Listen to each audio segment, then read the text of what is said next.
Hello friends, आपलं adityllearning.com या चॅनलमध्ये स्वागत आहे. आज आपण इयत्ता 6वी यामध्ये इंग्लिश विषयाचा 1.4 the people who protect nature या पाठाचा मराठीतून अर्थ पाहणार आहोत. आता निसर्ग म्हणजे काय विद्यार्थी मित्रांनो? निसर्ग म्हणजे ईश्वराने मानवाला दिलेली अनमोल भेट असून त्यात झाडे, नद्या आणि प्राणी या सर्वांचा समावेश होतो. याशिवाय सजीव घटकच नाही पण निर्जीव घटकसुद्धा यामध्ये सहभागी असतात. या सर्वांचा मिळून जो सुंदर असा संसार तयार होतो त्याला आपण निसर्ग असे म्हणतो. तर काय दिलं बघा, सुरुवातीला वॉर्मअप आहे, तो वॉर्मअप आपण सोडूया. Do you know? पहिला प्रश्न त्याच्यात विचारलेला आहे, the names of the following pictures. खालील चित्रांची नावे आपल्याला ओळखायची आहेत. आपण त्याचे इंग्लिश आणि मराठी नावे पाहणार आहोत. पहिलं जे चित्र आहे ते खूप आपल्या परिचयाचं असं झाड आहे, ज्याला आपण वडाचे झाड म्हणतो. इंग्लिशमधून त्याला म्हणतात बनियान ट्री. दुसरं आहे जे फार वाळवंटात आणि उष्ण प्रदेशात आढळणारं, जिथं पाणी कमी पडते असं झाड आहे, त्याला काय म्हणतो आपण? कॅक्टस, निवडुंगाचे झाड. तिसरं जे जे समुद्रकिनारी जास्त प्रमाणात आढळते त्याला आपण म्हणतो नारळाचे झाड, कोकोनट ट्री. आणि शेवटचं आहे पाईन ट्री, ज्याला देवदार वृक्षसुद्धा म्हणतात. चला तर मग पाठ पाहूयात. Read carefully. Nature is very important for our life. मित्रांनो, निसर्ग हा आपल्या सर्वांसाठी अत्यंत महत्त्वाचा आहे. आपलं सर्व जीवनच निसर्गावर अवलंबून आहे. आपल्या सकाळी उठल्यापासून संध्याकाळपर्यंत बऱ्याचशा ज्या गोष्टी आहेत ज्या आपल्याला निसर्गातून मिळतात. अन्न, वस्त्र, ह्या ज्या गोष्टी असतात सर्व आपल्याला निसर्गातून मिळतात. आपण जो श्वसन करतो सर्वात महत्त्वाचा घटक तो सुद्धा निसर्गातून मिळतो. तो जर मिळाला नाही तर आपण जीवन जगू शकत नाही. त्यामुळे अत्यंत महत्त्वाचा भाग आहे आपल्या जीवनाचा. Forest give us fresh air, clean water, food and shelter. आता जी जंगल आहे, निसर्ग आपल्याला काय देते? Fresh air. आत्ता सांगितल्याप्रमाणे निसर्ग काय देते? Fresh air. आपल्याला ताजी हवा देण्याचं काम करते. आपल्याला जगण्यासाठी सगळ्यात महत्त्वाचा घटक असतो हवा, आणि जर ती मिळाली नाही तर आपण जिवंत राहू शकत नाही. अन्न मिळालं नाही किंवा पाणी मिळालं नाही तर आपण काही वेळच जिवंत राहू शकतो, पण हवा जर मिळाली तर आपण जिवंत राहू शकत नाही. त्यानंतर महत्त्वाचं आहे क्लीन वॉटर. जगण्यासाठी हे सुद्धा महत्त्वाचं आहे. स्वच्छ जे पाणी असते ते आपल्याला निसर्गातून मिळते. त्याशिवाय अन्न, आपल्यासारख्या अनेक प्राण्यांना अन्न पुरवण्याचं काम निसर्ग करते. आणि शेल्टर, निवारा, हे सुद्धा निसर्गातून आपल्याला पुरवला जातो. आपण निसर्गात राहतो, जे इतर प्राणी आहेत ते सुद्धा निसर्गात राहतात आणि त्यांच्या दैनंदिन सर्वांच्या गरजा भागवण्याचं काम निसर्ग करते. Trees help us to breathe and live a healthy life. सगळ्यात महत्त्वाचा म्हणल्याप्रमाणे घटक आहे हवा. श्वसनासाठी जी आवश्यक असते ती हवा, ते आपल्याला पुरवण्याचं काम निसर्ग करते. Trees help us breathe and live healthy life. झाडं काय करतात?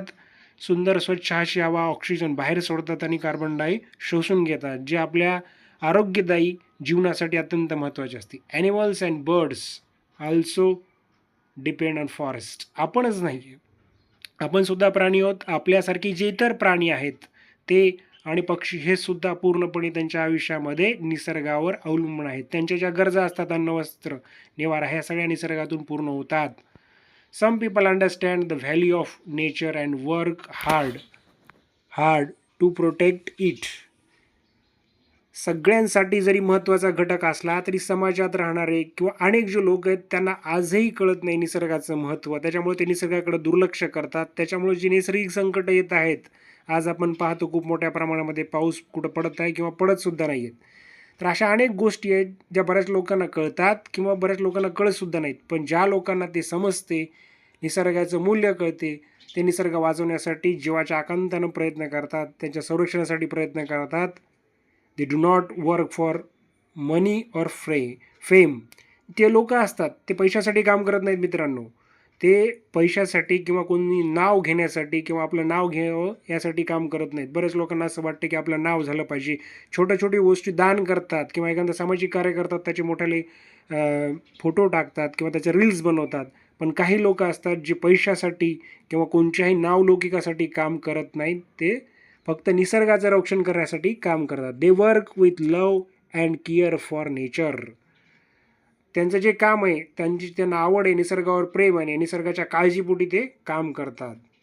This lesson tells us about 3 such people who loved nature and worked selflessly for society. तर पाठामध्ये आपल्याला अशाच 3 व्यक्तींची नावं दिलेली आहेत. 3 व्यक्तींबद्दल माहिती सांगितलेली आहे की ज्यांना निसर्गाची आवड आहे आणि त्यांनी पूर्णपणे सोसायटीमध्ये स्वतः कोणताही स्वार्थ न ठेवता आपल्या या पूर्ण समाजासाठी काम केलेलं आहे. समाजातील निसर्ग वाचवण्यासाठी काम केलेले आहे याबद्दल माहिती दिलेली आहे. पहिल्या व्यक्ती आहेत तुलसी गौडा, वनदेवता. तुलसी गौडा इज कॉल्ड वनदेवता. या चित्रामध्ये दिसत आहे आपल्याला ज्या तुलसी गौडा आहेत त्यांना वनदेवता म्हणण्यात येतोय. Which means tree goddess. आता वनदेवतेचा अर्थ काय? झाडांची देवता. आणि त्यांचा परिचय दिलेला आहे. सी वॉज बॉर्न इन हल्की ट्रायबल फॅमिली इन कर्नाटका. त्यांचा जन्म कुठं झाला होता? कर्नाटक राज्यामध्ये उत्तर कन्नड भागामध्ये हल्की नावाचं एक कुटुंब होतं. ट्रायबल म्हणजे आदिवासी कुटुंब होतं. त्या कुटुंबामध्ये यांचा तुलसी गौडाचा जन्म झाला होता. She did not go to school and could not read or write. बघा, अशा समाजातून आल्या होत्या जे आदिवासी समाजात राहत होत्या आणि त्या लहानपणापासून अत्यंत गरीब कुटुंबात राहत होत्या. त्यांना कोणत्याही प्रकारचं लिहिता वाचता येत नव्हतं. त्या शाळेत कधी गेल्याच नव्हत्या. However she learned many things by living close to the forest. आपण असं जरी म्हणतो त्या शाळेत जरी गेल्या नसल्या तरी त्या जंगलामध्ये राहिल्या, वनाजवळ राहिल्या आणि त्यांना अनेक जंगलाचं त्यांनी बारकाईने निरीक्षण केलं तर त्यांना अनेक गोष्टी शिकायला मिळाल्या. She had deep knowledge of trees, plant and herbs. त्यांना सखोल अशी माहिती होती जंगलामधील झाडांची, वनस्पतींची आणि जे औषधी वनस्पती यांच्याबद्दल सखोल असं ज्ञान होतं. Environmentalist called her encyclopedia of the forest because of the great knowledge. Encyclopedia म्हणजे ज्ञानकोश, एन्व्हायरमेंटलिस्ट म्हणजे पर्यावरणवादी. जे पर्यावरणवादी लोक होते त्यांना हे जंगलाचा किंवा निसर्गाचा ज्ञानकोश म्हणत होते. का म्हणत होते? कारण की जंगलाविषयी त्यांना, जंगलातल्या झाडाविषयी, अनेक बाबीविषयी त्यांना खूप अशी माहिती होती, खूप सारं ज्ञान होतं, त्यांना काहीही माहिती होतं. त्याच्यामुळे त्यांना एन्सायक्लोपीडिया म्हणतात. एन्सायक्लोपीडियामध्ये प्रत्येक गोष्टीबद्दल जसं ज्ञान असते, माहिती असते, तसंच त्यांच्याकडं सगळ्याच जंगलातल्या गोष्टीबद्दल माहिती होती. She planted more than 30,000 sampling in her life. ते फक्त त्यांनी काय केलं होतं, नुसती माहिती नव्हती तर त्यांनी आपल्या आयुष्यामध्ये 30,000पेक्षा जास्त रोपटे लावले होते. She worked with the forest department and to care of plant nurseries. त्यांनी जे फॉरेस्ट डिपार्टमेंट होतं, वन खातं होतं, याच्यासोबत काम केलं होतं. याशिवाय त्यांनी नर्सरीमध्ये, रोपवाटिकेमध्ये सुद्धा काळजीवाहू म्हणून काम केलं होतं. सी कुड identify many types of trees and new the mother tree of each species. त्यांना अनेक प्रकारच्या ज्या जाती होत्या, झाडं होते, त्यांच्याबद्दल माहिती होती. त्यांनी ते ओळखल्या होत्या आणि ज्या मूळ जाती आहेत किंवा मूळ जे वृक्ष आहेत त्यांच्या जे जाती आहेत त्यांचं संवर्धन करण्याचं त्यांनी काम केलं होतं. She believed that the forest taught her like a teacher. त्यांना असा विश्वास होता की जसं आपल्याला आयुष्यामध्ये आपल्याला शिक्षक शिकवतात तसं निसर्गानं, जंगलानं त्यांना आयुष्यामध्ये खूप साऱ्या गोष्टी शिकवल्या होत्या. She loved trees as her own children. बघा, सातत्यानं त्याच्या सहवासात राहिल्यामुळं त्या आपल्या मुलासारखं या सर्व झाडावर प्रेम करत होत्या. In 2021 the government of India honoured her with the Padmashri award for the great service of nature. भारतीय शासनानं सर्वोच्च नागरी पुरस्कार 2021 साली जे भारताचे सर्वोच्च नागरी पुरस्कार आहेत त्यापैकी पद्मश्री नावाचा पुरस्कार त्यांना प्रदान करण्यात आला. त्यांचं जे निसर्गाबद्दल कार्य होतं, निसर्ग संवर्धन करण्यात, निसर्ग वाढवण्यासाठी, त्याबद्दल शासनानं त्यांना पुरस्कार दिला आणि त्यांचा गौरव करण्यात आला. दुसऱ्या ज्या निसर्गाबद्दल खूप चांगलं कार्य करणाऱ्या व्यक्ती आहेत राहीबाई सोमा पोपरे, सीड मदर. राहीबाई सोमा पोपरे यांना बीज माता म्हणत होते. Rahibai Soma Popere Padmashri is known as the seed mother. She is a tribal farmer from Maharashtra. Rahibai Seema Popere यांना पद्मश्री अवॉर्ड प्रदान करण्यात आला. त्यांना बीज माता म्हणतात. She is a tribal farmer from Maharashtra. महाराष्ट्रामध्ये एक आदिवासी शेतकरी म्हणून त्या ओळखल्या जातात. सी कुड not attend school because her family was very poor. त्यांनी कोणत्याही प्रकारची शाळा अटेंड केली नव्हती, कोणत्या प्रकारच्या शाळेत गेल्या नव्हत्या कारण त्यांची घरची परिस्थिती अत्यंत गरीब होत्या. She started working in the fields at a young age. शेतामध्ये त्यांनी तरुणपणीच म्हणजे लहानपणापासूनच, ज्या पौगंडावस्थेपासूनच काम करायला सुरुवात केली. She learned farming through daily work and experience. आणि त्यांनी कुठं वाचून किंवा कुठं पाहून त्यांनी शेतामध्ये प्रयोग करायला किंवा शिकायला सुरुवात केली नाही, तर रोज शेतामध्ये काम करत होत्या आणि त्या कामाच्या आलेल्या अनुभवावरच त्या शिकत गेल्या. She saved many traditional and native seeds of crops. त्यांनी जे बियाणे आहेत, पारंपरिक जे अनेक बियाणे आहेत किंवा जे पिके आहेत, त्यांचं जतन केलं आहे, त्या साठवून ठेवल्या. She encourage the farmer to grow local crop instead of using only market seeds. आणि तेवढंच थांबले नाही, तर जे स्थानिक शेतकरी असतात त्यांना प्रोत्साहन दिलं की तुम्ही जे हायब्रिड बियाणे वापरता किंवा दुसरे जे पिकाचे बियाणे वापरतात ते वापरण्याऐवजी जे स्थानिक बियाणे आहेत त्याचा वापर करा, असं त्यांनी जवळच्या शेतकऱ्याला सांगण्याला सुरुवात केली. She learned farming through daily work and experience. She saved many traditional and native seeds crop. She encouraged the farmer to grow local crops instead of using only market seeds. She taught people about organic farming and natural methods. त्यांनी आजूबाजूच्या शेतकऱ्यांना सेंद्रिय शेती कशी करायची हे शिकवलंय. Rahibai is an active member of Kalsubai परिसर बियाणे संवर्धन समिती, Akola in Ahilyanagar district. Ahilyanagar district. ते त्या सदस्य होत्या. कळसुबाई परिसर बियाणे मंडळाच्या त्या सदस्य होत्या. She started bank and nurseries to produce seeds. तिने बियाणे बँका आणि रोपवाटिकेच्या माध्यमातून बियाणांचं संवर्धन करण्याचं काम केलं आहे. She shared seeds freely with many farmers. अनेक शेतकऱ्यांना मुक्तपणे बियाणांचं तिने वाटप केले. At present about 122 land races and 32 crops are under conservation. आज त्या स्थितीत स्थानिक 122 बियाणाच्या जाती आणि 32 पिकांच्या जाती यांचं संवर्धन केलं जात आहे.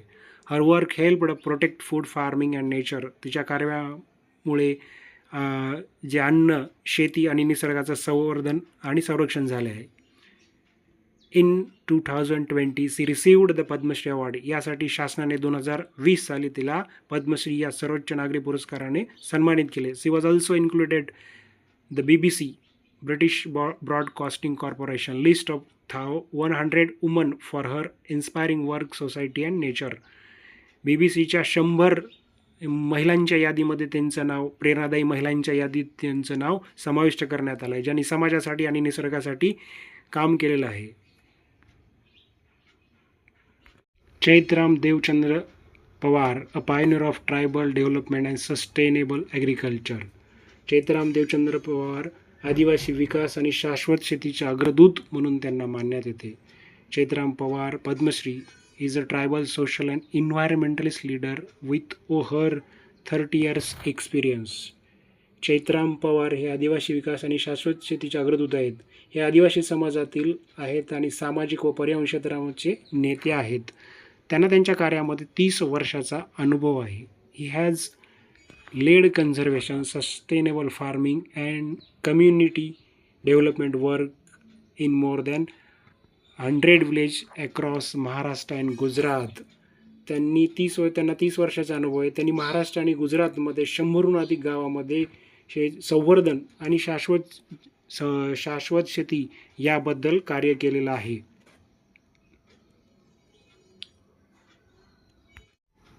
He has begin with cultivation of 5000 trees with his own contribution. त्यांनी नुसतंच म्हणलं नाही, तर त्यांनी आपल्या आयुष्यामध्ये 5000 झाडांची लागवड केली आणि त्यांचं संवर्धन केलेलं आहे. As an expert member of the forest advisory community 2050, जंगलाच्या जे शासकीय सल्लागार समितीचे 2015चे सदस्य होते. He help protect forest, empowerment tribal community especially woman and promote self retain development. महिलांसह आदिवासी समाजाचे सक्षमीकरण आणि स्वावलंबी विकासासाठी त्यांनी महत्त्वाचे कार्य केले. He has started work from his village Baripada in Dhule district with the help of Janjati Kalyan Ashram and now extended in nearby 100 village from Maharashtra, Madhya Pradesh and Gujarat. त्यांनी धुळे जिल्ह्यातील बारीपाडा या आपल्या गावातून जनजाती कल्याण आश्रमाच्या मदतीने कामाची सुरुवात केली. नंतर त्यांचे कार्य महाराष्ट्र, मध्य प्रदेश आणि गुजरातमधील जवळपास 100 गावापर्यंत विस्तारले. He has worked for tree planting, water conservation and forest protection. He helped many villages by building check dam and trenches to store water. Because of this, his groundwater level increased in many areas. त्यांनी वृक्ष लागवड, जलसंधारण तसेच वनसंरक्षणासाठी मोठे योगदान दिले आहे. पावसाचे पाणी साठवण्यासाठी त्यांनी बंधारे, चेक डॅम आणि चर तयार करण्यासाठी अनेक गावांना मदत केली आणि त्यामुळे काय झालं, जमिनीच्या पाणीसाठ्यामध्ये वाढ झाली. Farmers got more water for farming and their crop improved. शेतकऱ्यांना त्यांच्या पिकांना पाणी देण्यासाठी जास्त मोठ्या प्रमाणात पाणी मिळायला लागलं.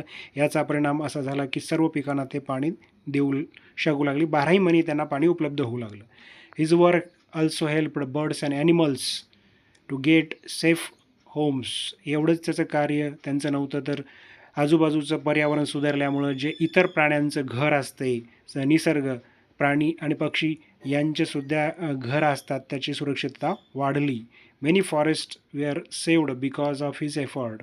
आणि त्यांच्याच प्रयत्नामुळं आजूबाजूची अनेक जंगलं आहेत ती वाचली. In 2025, he received the Padma Shri Award for his valuable work for society and nature. 2025 साली सरकारने समाज आणि निसर्गासाठी केलेल्या असामान्य आणि मौल्यवान कार्यासाठी त्यांना पद्मश्री असा अवॉर्ड दिला आहे. अशा प्रकारचे 3 जे व्यक्ती आहेत त्यांच्याबद्दल या पाठामध्ये माहिती दिलेली आहे. पाठ वाचा, थोडासा अवघड वाटू शकतो तुम्हाला, वारंवार वाचा, तो समजेल तुम्हाला. तुम्हाला समजलं असेल, चॅनल आवडला असेल तर चॅनलला लाईक आणि सबस्क्राईब करायला विसरू नका.